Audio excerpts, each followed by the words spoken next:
우리나라에 있는 유기견 보호소에는 큰 개들이 많습니다. 주로 개 농장에서 구조된 개들입니다. 그런데 이런 보호소들은 해마다 쫓겨날 위기에 처합니다. 사람에게 버림받고도 또 외면당하고 있는 생명들을 밀착 카메라가 담았습니다. 조소희 기자입니다. 경기도 김포의 한 유기견 보호소입니다. 임대료도 내면서 6년째 운영해 왔는데 떠나라는 통보를 받았다고 합니다. 어떻게 된 일인지 한번 확인해 보겠습니다.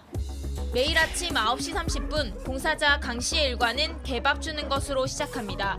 6살, 10살이 넘고 몸무게가 30kg에서 40kg을 웃도는 대형견 200마리가 있습니다. 강아지 사료값은 1년에 수천만 원, 토지 임대료는 1년에 300만 원을 내고 있습니다. 그릇이 수북이 쌓여 있는데 이게 모두 강아지 밥그릇입니다. 이렇게 봉사를 나와서 그릇을 씻고 계신 분도 계십니다. 유기견들은 어떤 사연으로 여기까지 온 걸까? 털이 눈을 가리고 있는 강아지 치요는 파양됐습니다. 첫째, 어렸을 때 많이 버려져요. 어릴 때 버려지고 아니면 노경. 왜? 나이가 너무 들었을 때 세차 바꾸는 거죠. 사람 손길이 그리웠는지 등을 창에 들이미는 은실이는 개농장에서 구조됐습니다.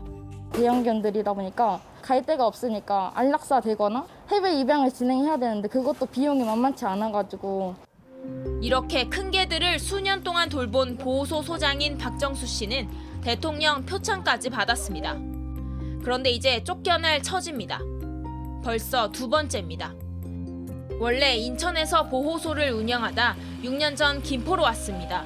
LH 공사에서 아파트 짓느냐고. 여기는 인가가 없어갖고 사람이 살질 않아. 20일 전에 배낭가에 민원이 들어왔다고. 건축물 불법? 이해가 안 돼. 다 밭이야 여기는. 철거 명령을 한 담당 읍사무소를 찾아가 봤습니다. 건축법 위반으로 신고는 허가된 사항이 전혀 없어가지고 불법 건축물이어가지고 저희가 행정 절차대로 이제 민원이 들어온 이상 절차대로 할 수밖에 없다는 얘기입니다. 주민들의 생각은 엇갈립니다. 그래야죠, 뭐 불쌍한데. 나도 길냥이 주워다 키우고 그러는데 사실 무지 불편해요. 네네. 소리 여름에 소리 때문에 너무 힘들어. 취재 도중 민원을 넣은 사람과 어렵게 연락이 닿았습니다. 가보셨으면 아실 거 아니에요? 재산도 행사도 못하고 팔지도 못하고 뭐. 그럼 사람은 쫓겨나는데 걔는 그건 뭐 하는 거냐고요. 결국 땅값이 문제라는 얘기입니다. 여기는 지금 농지인 거고 개발이 가능한 자연농지.